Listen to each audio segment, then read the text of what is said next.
Now let's look at how to get more women to fall in love with technology and the opportunities for growth in that sector. To discuss this, we are being joined by a tech expert and founder, Cyber Safe Foundation, Confidence Stavely. A pleasure having you with us. Thank you so much for having me. Now, to start with, are you satisfied with the number of women in technology? The short answer to that question would definitely be no. But the good thing is we've come a long way from where we used to be. I mean, there's a steady increase over the years now in Nigeria in terms of women participation in tech. But as you speak, the figures are still appalling. We have 1 in 5 persons working in tech to be female, which means it's just a fifth of the population of people in tech that are female. And this is a far cry from where we should be. That's a drop in the ocean. So why do you think that we need women in technology? I mean, there are so many answers I could give to that question, but I'll leave you with just one. And that is that my thinking is that if women are underrepresented as technology developers, as skilled users, as ideators and inventors, not only will we be left out from the wealth that the digital economy is ushering in, but the world will also not get the most out of a major demographic that constitutes half the population. So in a nutshell, we'll be shortchanging ourselves with the number and quality of innovative solutions that we need to solve our burning problems and issues. Now, to get women to fall in love, we have to get girls to fall in love with technologies. But some parents say things like they don't want their daughters to become tomboys because it's a male-dominated field. How would you respond to such fears? I mean, that is so untrue. And I think it's just a myth that we've peddled around for so long that we've begun to think and believe that lie. I happen not to be wearing makeup today, but I'm a very girly woman. I mean, my Instagram page can say a lot about that. And I'm married and also building a family and a career in tech as well. So I'm just putting myself out to say this is possible. And to also remind everyone watching this that I'm no exception. In fact, there are so many women like me doing exceptional work in tech and living their best lives while at it, with no part of their personality needing to be tweaked to fit in at all. So that brings me to my next question, Confidence. We need more role models for these girls. Do you think we have enough in the industry, women like yourself, that these young girls can look up to? I think we have plenty. We can make more, but we need to also give voice to a lot of these women. So, because generally speaking, I think women tend to be very humble about their achievements and keep quiet, about what they've been able to achieve. But if we can get more intentional about creating and showcasing these role models that have done amazing work, I think it will go a long way.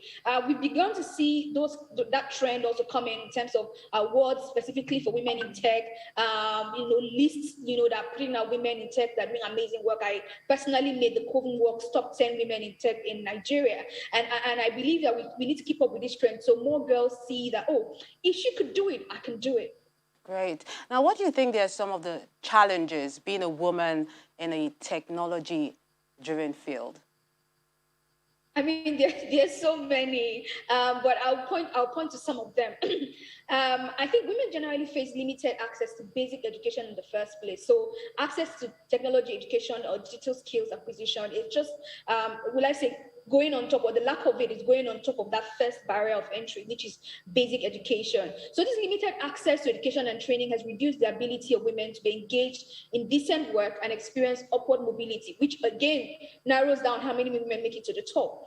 And just to put this in terms of perspective, according to the NBS data, 63% of women are more likely to be unemployed or underemployed than men. So for every 2 women you find in full-time employment, guess what? 3 other women are either unemployed or underemployed. We also have issues like the social norms and negative cultural stereotypes. I mean, you've mentioned one of them, but there are many more that we have going around. We also have a lack of infrastructure. I mean, access to the internet for one. And the data is there to prove it. For example, the big social networking platforms, there are more men on those platforms than women. And the data when you run ads shows this. And that's just one small example. But the lack of infrastructure in terms of access to the internet and the high cost of acquiring computing devices put women at a disadvantage of gaining access to these skills in the first place. There's also the issue of affordability of digital skills training.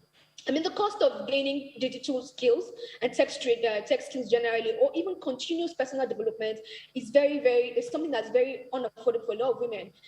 This is also touching on the pay gap issue. So for continuous development, men can most likely afford those certifications than women can.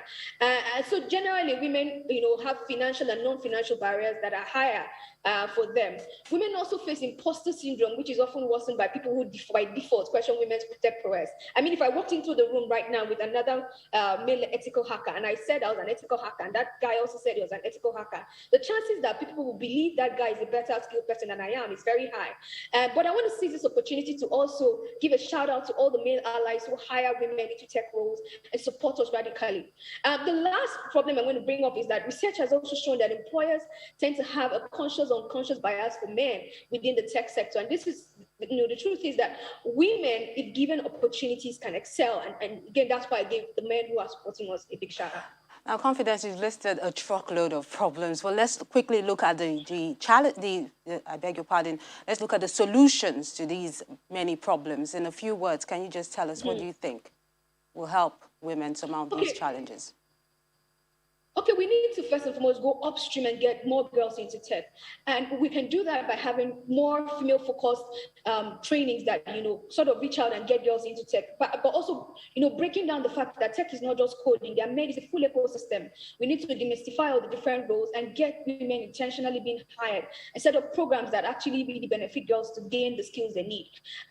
So these female-focused programs are very key. And for example, the CyberSafe Foundation currently runs a program for 100 girls that are age 15 to 21. And it's even surprising for me the quality of cybersecurity talent we are churning out in Adamawa, in Kogi, in Cross River, in Enugu, in Oyo, and Kaduna. And we have our friends across in tech for them doing something similar to that. And so we have to proliferate the whole space with more initiatives like this that are female focused and that are well funded and have the right policies to back this initiative. So you think something like what the Enugu state government is doing is going to be a game changer? Exactly. I mean, even CyberSafe as well, we are actually working with Enugu State and we're going to be announcing that very soon. But that's also a state that is showing that capacity development and even women-focused capacity development initiatives are key to creating wealth. Confidence, David, a pleasure sharing your thoughts with us on the program. Thank you so much for having me.